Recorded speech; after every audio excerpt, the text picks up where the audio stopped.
दोस्तों, आज हम आपको लेकर चलेंगे राजस्थान के उस श्रापित गांव में जहां एक रात बिताने की हिम्मत बहुत कम लोग कर पाते हैं और जो करते हैं वे फिर कभी पहले जैसे नहीं रहते।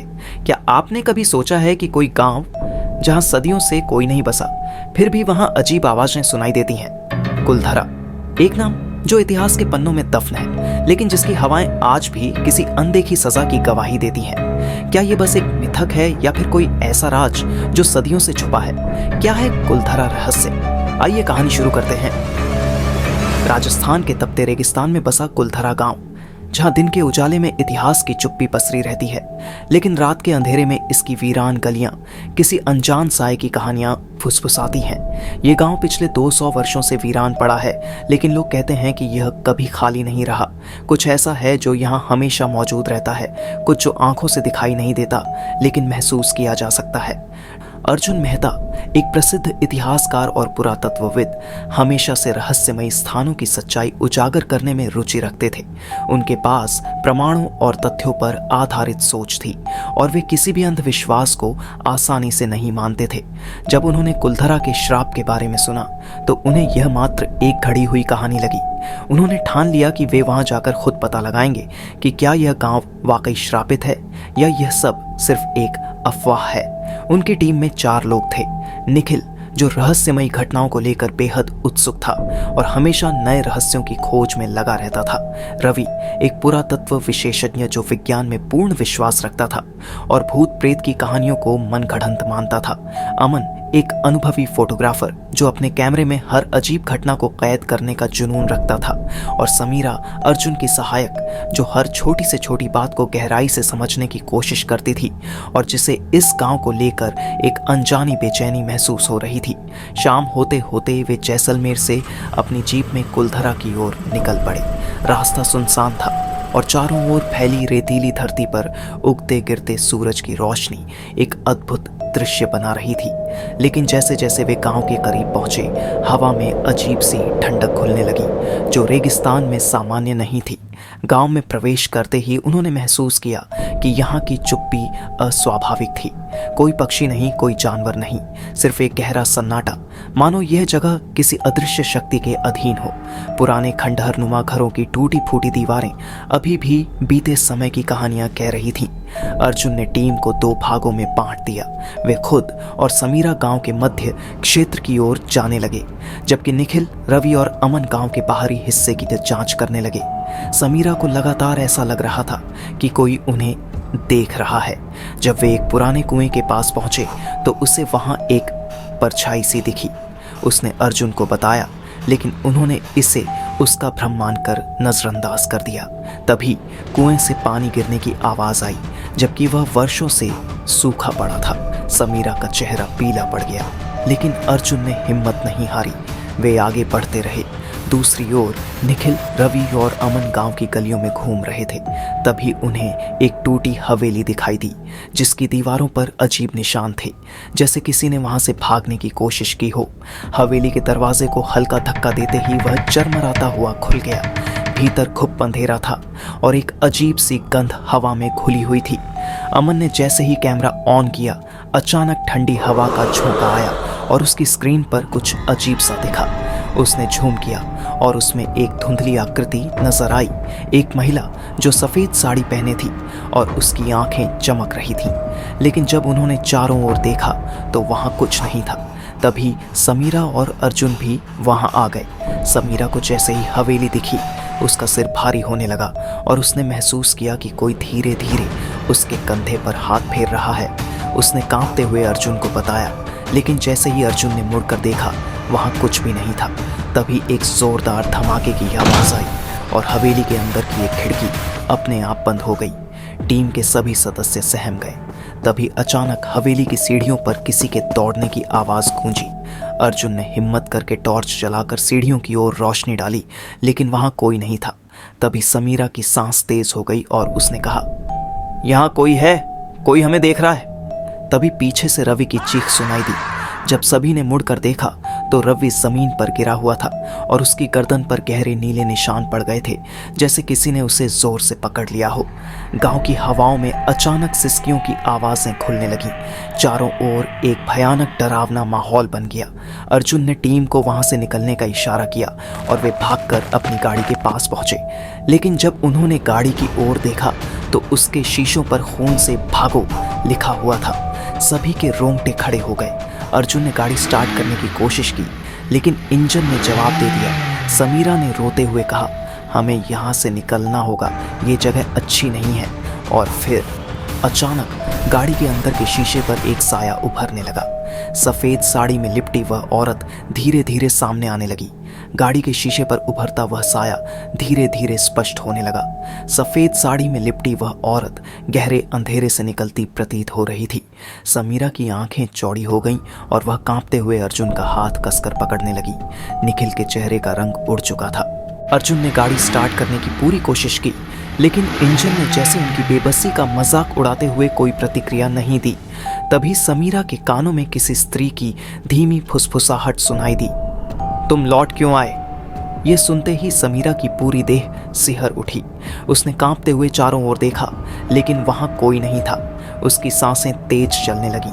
अर्जुन को महसूस हो रहा था कि स्थिति उनके नियंत्रण से बाहर हो रही थी।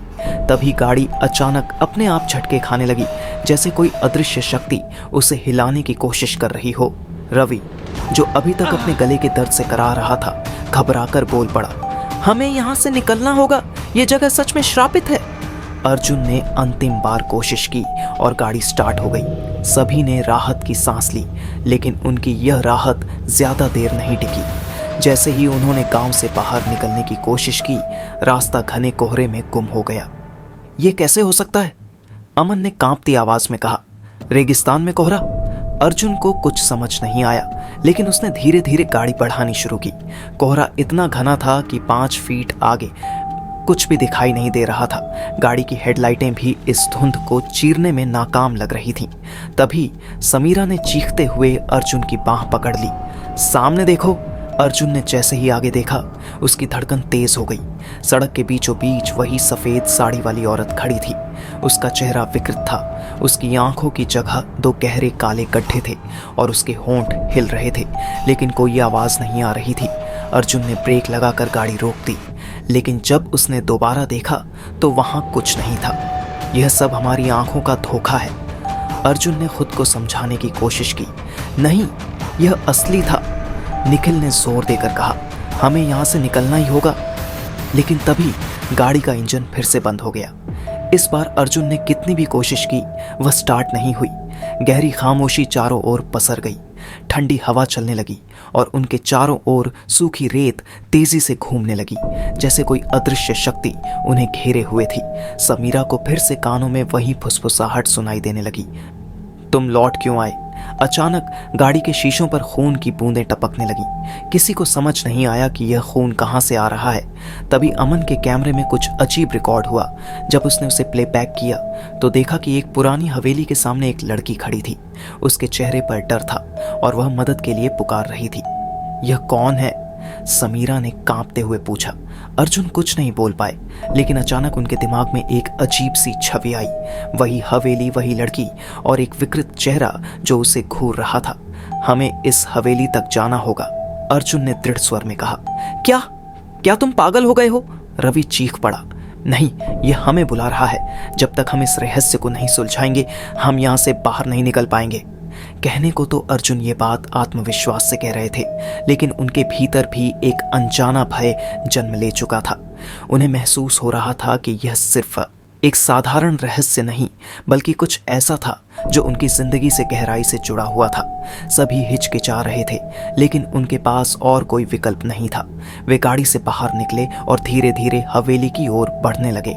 हवा ठंडी होती जा रही थी और उनके हर कदम के साथ ऐसा लग रहा था जैसे कोई उनके पीछे चल रहा हो। जैसे ही वे हवेली के दरवाजे तक पहुंचे, वह अचानक चरमरा कर अपने आप खुल गया। अंदर घुप अंधेरा था और हल्की हल्की सिसकियों की आवाजें आ रही थीं। क्या हमें अंदर जाना चाहिए? निखिल ने घबराकर पूछा। अर्जुन ने टॉर्च जलाई और जवाब दिया, अब पीछे हटने का कोई रास्ता नहीं है। सभी ने एक दूसरे की ओर देखा और भारी दिल से हवेली के अंदर कदम रखा। अंदर जाते ही हवेली की दीवारों पर टंगे पुराने चित्रों पर उनकी नजर पड़ी। वे धूल से ढके हुए थे, लेकिन एक तस्वीर देखकर अर्जुन ठिठक गए। तस्वीर में वही लड़की थी जिसे उन्होंने कैमरे में देखा था, लेकिन सबसे डरावनी बात यह थी कि इस तस्वीर के कोने में अर्जुन की ही तरह दिखने वाला एक आदमी खड़ा था। यह क्या हो सकता है? अमन ने हड़बड़ाते हुए कहा। अर्जुन का चेहरा सफेद पड़ चुका था। यह मेरा पूर्वज हो सकता है, उन्होंने धीरे से कहा। समीरा की सांसें तेज हो गईं। इसका मतलब तुम किसी न किसी तरह इस गांव से जुड़े हुए हो? अर्जुन ने जवाब नहीं दिया, लेकिन तभी हवेली में एक जोरदार झटके से खिड़की अपने आप खुल गई और ठंडी हवा अंदर भरने लगी। एक तेज आवाज गूंजी, तुम लौट आए। अर्जुन की आंखें चौड़ी हो गईं। यह आवाज मैंने पहले भी सुनी है। तभी पीछे से अचानक दरवाजा जोर से बंद हो गया। वे सब अंदर फंस चुके थे। दरवाजा जोर से बंद होते ही हवेली में घुप अंधेरा छा गया।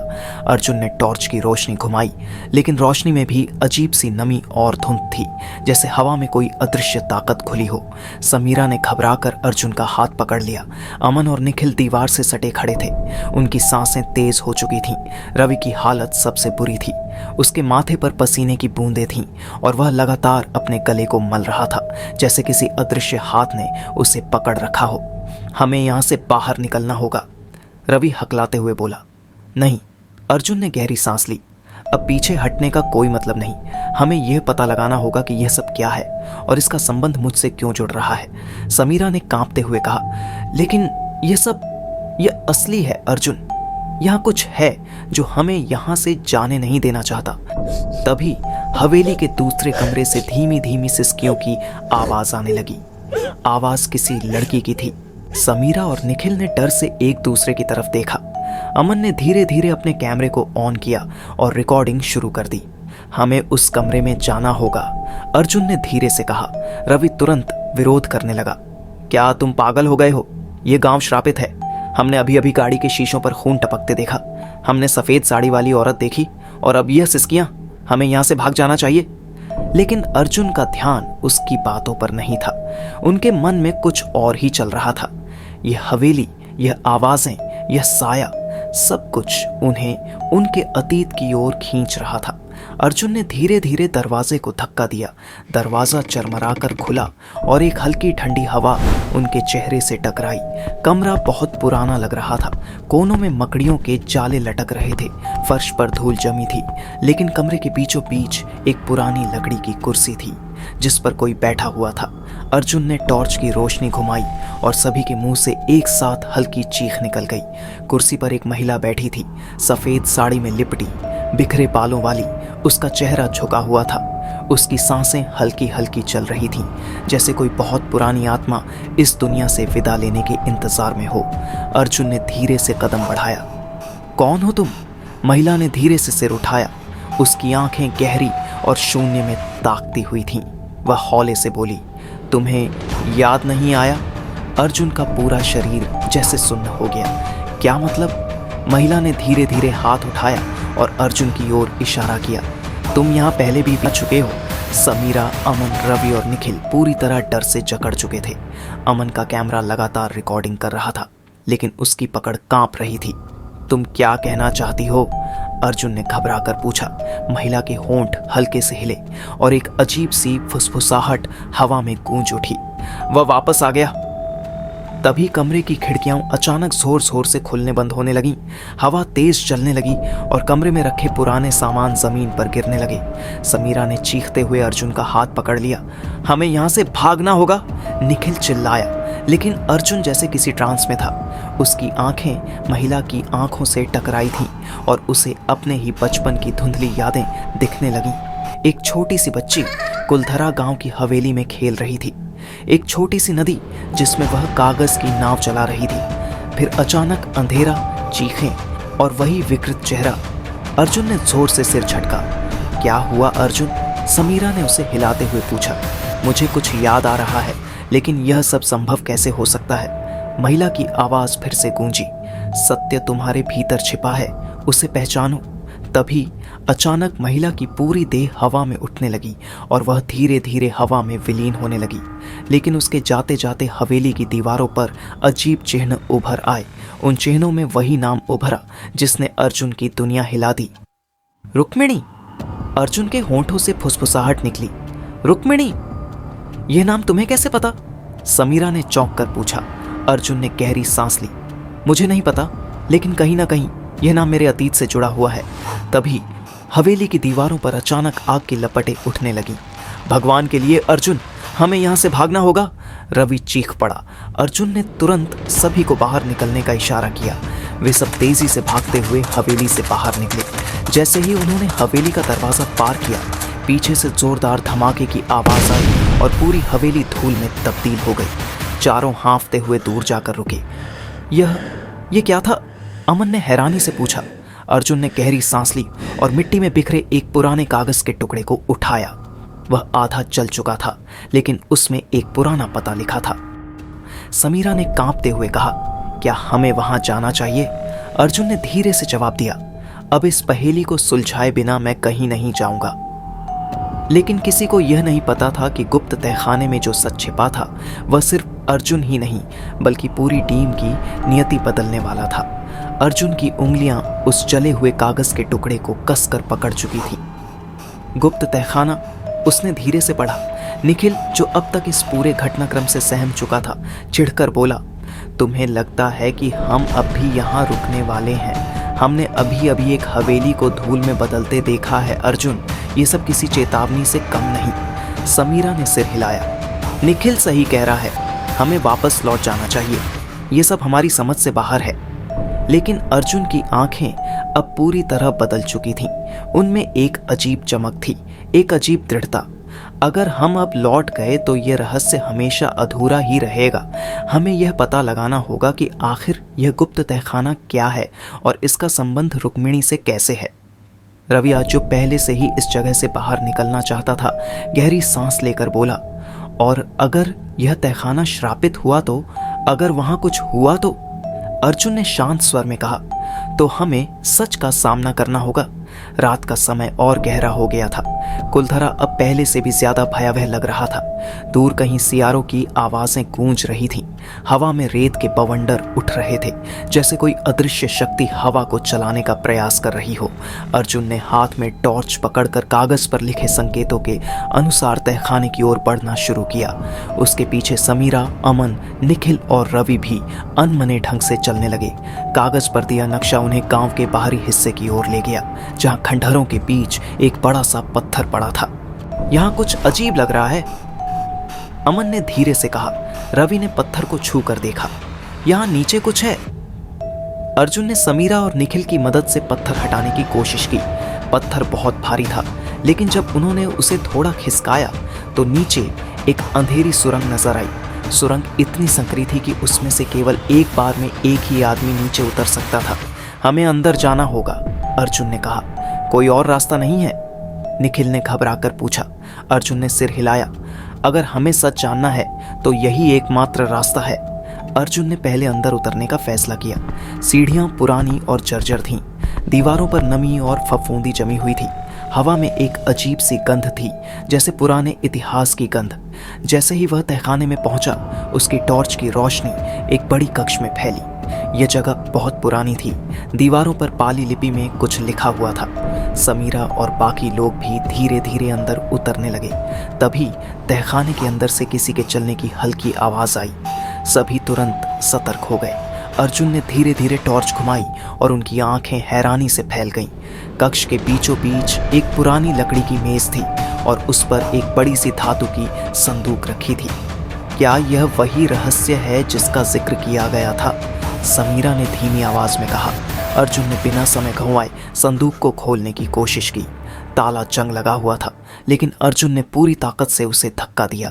कुछ ही सेकंड बाद ताला टूट गया और संदूक खुल गई।